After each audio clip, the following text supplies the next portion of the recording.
ইসলাম ধর্মে ৪০ সংখ্যাটি বড় তাৎপর্যপূর্ণ। রাসূল মুহাম্মদ সাল্লাল্লাহু আলাইহি সাল্লামের নবুয়ত লাভ ৪০ বছর বয়সে। নবী ইব্রাহিম আলাইহিসসালাম আগুনের মধ্যেও নাকি ছিলেন ৪০ দিন, পরে বিজয়। ইরান যুদ্ধটাও ৪০ দিনে এসে শেষ হলো। নিছকই কাকতালীয়? যুদ্ধের প্রথম থেকেই বলা হচ্ছিল এটা যতটা না রাজনৈতিক, তার চেয়ে ঢের বেশি ধর্মীয়। ট্রাম্প বাহিনী রীতিমতো ধর্মযুদ্ধ জ্ঞান করেই নেমেছিল যুদ্ধে। শেষ পর্যন্ত সেই ৪০ দিনেই যুদ্ধ থামা এবং সেখানে ইরানের জয় জয়কারের ঘটনা সেদিকেই কি ইঙ্গিত দিল? রাশিয়া বলছে যুদ্ধে পুরো দস্তুর জয় পেয়েছে ইরান। চীনের কথাও তাই। সারা বিশ্বই স্বাগত জানিয়েছে এই যুদ্ধবিরতিকে। ২০২৬ সালের ৮ই এপ্রিল যখন পারস্য উপসাগরের আকাশে বারুদের গন্ধ ছাপিয়ে শান্তির সাদা পায়রা ওড়ানোর ঘোষণা এলো, তখন হোয়াইট হাউসের সিচুয়েশন রুমে পিনপতন নীরবতা। ডোনাল্ড ট্রাম্পের দ্বিতীয় মেয়াদের সবচেয়ে বড় জুয়াটি যে এভাবে মুখ থুবড়ে পড়বে তা হয়তো মার্কিন সমরবিদরাও কল্পনা করতে পারেননি। যুদ্ধের প্রথম প্রহরে যখন ইসরায়েলি গোয়েন্দা সংস্থা মোসাদ দাবি করেছিল যে কয়েক ঘন্টার মধ্যেই তেহরানের পরমাণু স্থাপনাগুলো মাটির সঙ্গে মিশিয়ে দেওয়া হবে, তখন খোদ ওয়াশিংটনও ভেবেছিল এটা কেবল সময়ের ব্যাপার। কিন্তু সময় যত গড়িয়েছে, ইরানের এক একটি পাল্টা আঘাত পেন্টাগনের দম্ভকে তত বেশি ধূলিসাৎ করেছে। মস্কো থেকে পুতিন আর বেইজিং থেকে শি জিনপিং যখন তেহরানের অকুতোভয় প্রতিরোধের প্রশংসা করছেন, তখন স্পষ্ট হয়ে যায় যে পৃথিবীর ভূরাজনীতিতে এক নতুন মোড় ফিরে এসেছে। সংঘাতের শুরুটা হয়েছিল অত্যন্ত পরিকল্পিতভাবে। ট্রাম্প প্রশাসন আর নেতানিয়াহু জোট ভেবেছিল ইরানের অভ্যন্তরে অস্থিরতা সৃষ্টি করে তারা সহজেই রেজিম চেঞ্জ বা শাসন ক্ষমতার রদবদল ঘটিয়ে ফেলবে। কিন্তু মাটির গভীরে তৈরি ইরানের সেই মিসাইল সিটি বা ক্ষেপণাস্ত্র শহরগুলো থেকে যখন একের পর এক হাইপারসনিক ক্ষেপণাস্ত্র বের হয়ে আসছিল, তখন ইসরায়েলি আয়রন ডোম আর মার্কিন প্যাট্রিয়ট মিসাইল ডিফেন্স সিস্টেমগুলো স্রেফ খেলনায় পরিণত হয়। যুদ্ধের মাঝপথে ইরান যখন হরমুজ প্রণালীর নিয়ন্ত্রণ পুরোপুরি নিজের হাতে নিয়ে নেয়, তখন বিশ্ব অর্থনীতিতে যে সুনামি শুরু হয়েছিল তার ধাক্কা সামলানোর ক্ষমতা পশ্চিমাদের ছিল না। তেলের দাম আকাশচুম্বী হওয়ার পাশাপাশি আন্তর্জাতিক বাজারে সাপ্লাই চেইন ভেঙে পড়ায় মার্কিন মিত্ররাই ট্রাম্পের উপর চাপ বাড়াতে শুরু করে। এই লড়াইয়ে তেহরান প্রমাণ করে দিয়েছে যে স্রেফ প্রযুক্তি দিয়ে নয়, ভৌগোলিক অবস্থান আর ইস্পাত কঠিন মনোবল দিয়েও সুপার পাওয়ারকে হাঁটু গেড়ে বসানো সম্ভব। সবচেয়ে বড় চমক ছিল যুদ্ধের শেষ লগ্নে ইরানের উত্থাপিত সেই 10 দফা প্রস্তাব। ইসলামাবাদে যখন পাকিস্তানের প্রধানমন্ত্রী শাহবাজ শরীফ আর সেনাপ্রধান জেনারেল আসিম মুনিরের মধ্যস্থতায় দুই পক্ষ আলোচনার টেবিলে বসে, তখন তেহরানের প্রতিনিধিরা যে শর্তগুলো দিয়েছিলেন তা ছিল আদতে একটি বিজয়ী শক্তির ফরমান। ইরান সাফ জানিয়ে দেয় তাদের উপর থেকে সব ধরনের নিষেধাজ্ঞা একতরফাভাবে তুলে নিতে হবে এবং মধ্যপ্রাচ্য থেকে মার্কিন বাহিনীকে পাত্তারি গুটিয়ে বিদায় নিতে হবে। আশ্চর্যের বিষয় হলো যে ট্রাম্প যুদ্ধের শুরুতে তেহরানকে গুঁড়িয়ে দেওয়ার হুমকি দিয়েছিলেন, সেই ট্রাম্পই কেবল নিজের গদি বাঁচাতে আর তেলের বাজারের স্থিতিশীলতা ফেরাতে এই অপমানজনক শর্তের অনেকটাই মেনে নিতে বাধ্য হন। একেই রাশিয়া ও চীন বলছে ইরানের কৌশলগত বিজয়।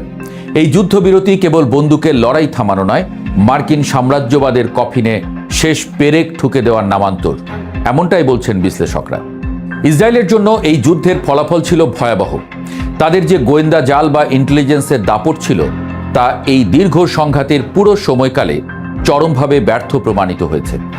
ইরানের ড্রোনের ঝাঁক যখন তেল আবিবের গুরুত্বপূর্ণ সামরিক স্থাপনায় আঘাত হানছিল, তখন মার্কিন সহায়তার উপর নির্ভর করা ছাড়া নেতানিয়াহুর আর কোনোই পথ ছিল না। অথচ ইরান একাই এই লড়াই চালিয়ে গেছে এবং তাদের প্রক্সি বাহিনীগুলো পুরো অঞ্চলকে আমেরিকার জন্য এক নরক বানিয়ে তুলেছিল। পেন্টাগনের উচ্চপদস্থ কর্মকর্তারা এখন স্বীকার করছেন যে ইরানের ডিফেন্স ইন্ডাস্ট্রিকে তারা যতটা দুর্বল ভেবেছিলেন, বাস্তবতা ছিল তার ঠিক উল্টো। তেহরানের তৈরি প্রতিটি ড্রোন আর মিসাইল যেন পশ্চিমা আধুনিক সমরাস্ত্রের সীমাবদ্ধতাকে চোখে আঙুল দিয়ে দেখিয়ে দিয়েছে। এই যুদ্ধে পরাজয়ের গ্লানি নিয়ে ইসরায়েলকে এখন দীর্ঘদিনের জন্য রক্ষণাত্মক অবস্থানে চলে যেতে হচ্ছে, যদিও লেবাননে হামলা অব্যাহত রেখেছে তারা। দক্ষিণ এশিয়ার রাজনীতিতেও এই যুদ্ধের ঢেউ লেগেছে প্রবলভাবে। পাকিস্তান যখন এই সংঘাত থামাতে মধ্যস্থতাকারীর ভূমিকায় এলো, তখন বোঝা গিয়েছিল যে মুসলিম বিশ্বের ক্ষমতার কেন্দ্রবিন্দু এখন আর কেবল রিয়াদে সীমাবদ্ধ নেই। ইসলামাবাদের এই কূটনৈতিক বিজয়কে অনেক বিশেষজ্ঞই ইরানের সামরিক বিজয়ের সমান্তরাল বলে মনে করছেন। বাংলাদেশের মতো দেশগুলোও এই সময়ে জ্বালানি সংকটে ভুগলেও ইরানের টিকে থাকাকে ইতিবাচক হিসেবে দেখছে। কারণ একমেরু বিশ্ব ব্যবস্থার পতনের ফলে যে বহুমুখী শক্তির ভারসাম্য তৈরি হচ্ছে, তাতে ছোট দেশগুলোর দর কষাকষির সুযোগ বাড়ছে। আন্তর্জাতিক গণমাধ্যমগুলো এখন হন্যে হয়ে খুঁজছে সেই কারণ, যে কারণে মার্কিন নৌবাহিনীর বিশাল বহরকেও পিছু হটতে হলো। উত্তরটা খুব সহজ। ইরান তাদের সার্বভৌমত্বের প্রশ্নে কোনো আপোষ করেনি এবং তারা জানত কিভাবে প্রতিপক্ষের সবচেয়ে দুর্বল জায়গায় আঘাত করতে হয়। যুদ্ধের পুরো সময়কাল ধরে তেহরানের রাজপথে সাধারণ মানুষের যে জমায়েত দেখা গেছে, তা পশ্চিমা প্রচারণাকারীদের কপালে চিন্তার ভাঁজ ফেলে দিয়েছিল। তারা ভেবেছিল বোমা ফেললে মানুষ সরকারের বিরুদ্ধে বিদ্রোহ করবে, কিন্তু হলো উল্টো। পারস্যের জাতীয়তাবাদ আর ধর্মীয় আবেগ মিলেমিশে এমন এক প্রাচীর তৈরি করলো যে ট্রাম্পের ম্যাক্সিমাম প্রেশার নীতি শেষ পর্যন্ত ম্যাক্সিমাম ফেইলরে পরিণত হলো। ইরানের সর্বোচ্চ ধর্মীয় নেতার প্রতিটি আহ্বান যেভাবে সাধারণ মানুষ থেকে শুরু করে সশস্ত্র বাহিনীর প্রতিটি সদস্যকে উদ্বুদ্ধ করেছে, তাকে অনেক সমাজ বিজ্ঞানী একবিংশ শতাব্দীর শ্রেষ্ঠ প্রতিরোধ বলে বর্ণনা করেছেন। ট্রাম্প যখন তার নির্বাচনী জনসভায় দাঁড়িয়ে এই যুদ্ধবিরতিকে শান্তি চুক্তি বলে চালানোর চেষ্টা করছেন, তখন খোদ আমেরিকার মানুষই হাসছে। কারণ সবাই জানে এই লড়াইয়ে কে মাথা নত করেছে আর কার বিজয় নিশান উঠছে। এখন যখন পারস্য উপসাগরের উপর দিয়ে আবার বাণিজ্যিক জাহাজগুলো চলাচল শুরু করেছে, তখন বিশ্ব এক নতুন ইরানকে দেখছে। যে ইরান আর অবরোধে ভয় পায় না, যে ইরান নিজের প্রযুক্তিতে বিশ্ব শক্তিকে চ্যালেঞ্জ করতে জানে। রাশিয়া আর চীনের সক্রিয় সমর্থনে তেহরান এখন মধ্যপ্রাচ্যের এক অনিবার্য শক্তিতে পরিণত হয়েছে।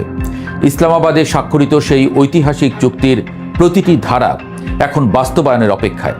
যদি ট্রাম্প প্রশাসন আবার কোনো ভুলচাল দেয়, তবে তেহরান যে আরও ভয়াবহভাবে ফিরে আসবে, তা যুদ্ধের এই দিনগুলো থেকে ওয়াশিংটন বেশ ভালোভাবেই টের পেয়েছে।